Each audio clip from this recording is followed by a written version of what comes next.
And now, it's time for another Dice Tower review with Tom Vasel. Hey everybody, I'm Tom Vasel, and today we're taking a look at Rossio. I'm not sure if I'm pronouncing that correctly. A game about building. The king is modernizing the walkway here, and so you're going to go out and you're going to build a beautiful mosaic pathway for people to walk on. That is the theme, of course. In games like this, the theme doesn't mean much, but this game is an interesting game where you will be programming your point scoring. How does that work exactly? I'm glad you asked. Let me show you.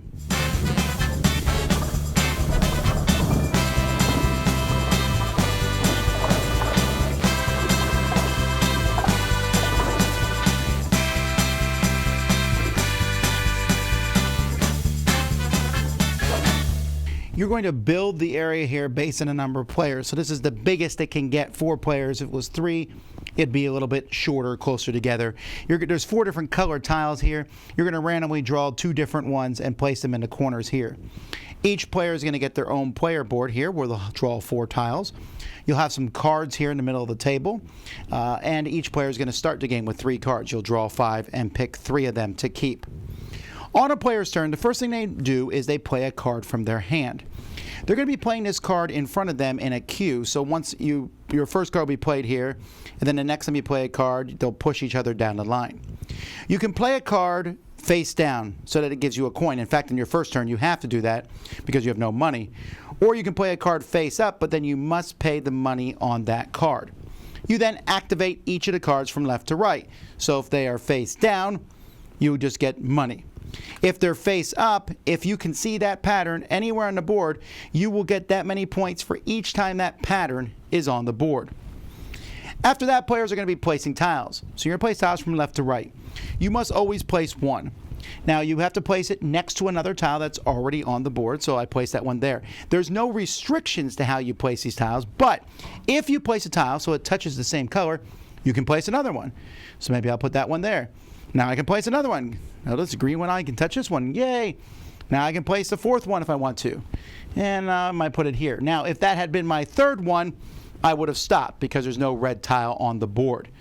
You can pay 1 coin to switch the tiles in your queue if you want to. Now, as you play these tiles, you'll see that they're going to reveal money. So the more tiles you play at the end of your turn, you're going to get more money. So there's definitely an incentive to play more tiles. Also, the more tiles you play, the more cards you can pick from. You can only pick this card if you play 1 tile, while if you play all 4, you can pick from any of these to add to your hand. Now, you'll notice that these cards are all giving different values. So now that I have this card, let's say I had this card in play, you can now see there's a double green. So if it's in front of me, I'm going to get 2 points for that double green. Here, there has to be 3 green in a row, but that's going to be worth 4 points.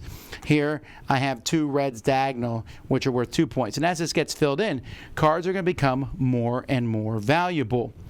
Also, if you fill a whole column in, you're going to, if you put the last piece in, you get the reward underneath it, which is mostly coins, although you can flip them over to draw cards, and whoever fills in the final piece of the game is going to get this 3-point token that's placed there. That's pretty much it. At the end of the game, whoever has the most points is the winner. The quality of the game is decent. I mean, the tiles are different colors and they're different shapes, so they're easy to tell apart, and it is very satisfying as you fill them in here. Although the one thing I did note was that it does not necessarily fill in a nice symmetrical way, and I felt like if the king was making this, he'd want some symmetry, but that wouldn't work for the game. The cards themselves are very easy. How much you pay, what the thing looks like, and how many points you get. The card quality is okay. And there's different cards in here. There's also some cards for nobles, like a mini type expansion that you can throw in. The coins are fine. The victory points are probably my biggest problem with the game, if only because you can turn them all over to hide them, but it makes sorting them out, and you are constantly making change. I don't think there's enough victory points in the game. But overall, other than the cover doesn't excite me, but the game itself, I think, looks really nice, especially when it's finished.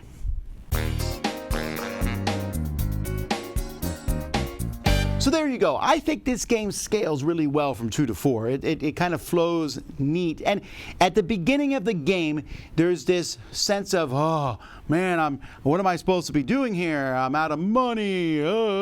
But as the game goes by, you play one card face down, you get a coin.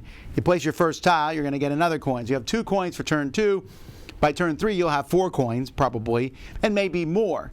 And as you place these tiles out, you usually want to place as many tiles as you can, but as the game goes by, you don't want to, because you may be setting someone else up. I got red tiles. I can place those out and make the red area bigger, but Bob is scoring for red tiles next to each other. Why should I help him? I like that. Or I might get a card that scores for me, and maybe it gets me a diagonal line of red, and I'm like, okay, so I put it out, and then I play the reds, and it might only score 1 or 2 times, but Sharon might score all 3 times with a different card for it. So to me, there's that player interaction, as in I'm constantly looking at what cards everyone else is scoring, and I'm really trying not to help them out. But I'm tempted to, because the more tiles I put out, the more money I get and the better choice I get of cards in front of me. But that interaction and then watching the path grow and grow and grow as the game goes by, I feel works really well. So I don't know that there's anything groundbreaking here in the game, but it does feel different than other games. You're building patterns on the board. I've seen that before. But it's this way that the cards move. So you're only going to score a card at maximum 3 times. And you might put it out and then build that thing up, but you're better off building it up before you put the card out. But you still might be building up something that then your opponent has a card that works really well. So it's this interesting back and forth. You're not ever going to really be sitting there on someone else's turn going, la, la, la. You care what they're putting their tiles, because that may help you and that may decide for you what card you're going to play next. The money system, like I said, it starts out tight but loosens up as the game goes by. And it just has this really nice back and forth, this ebb and flow that I really enjoy.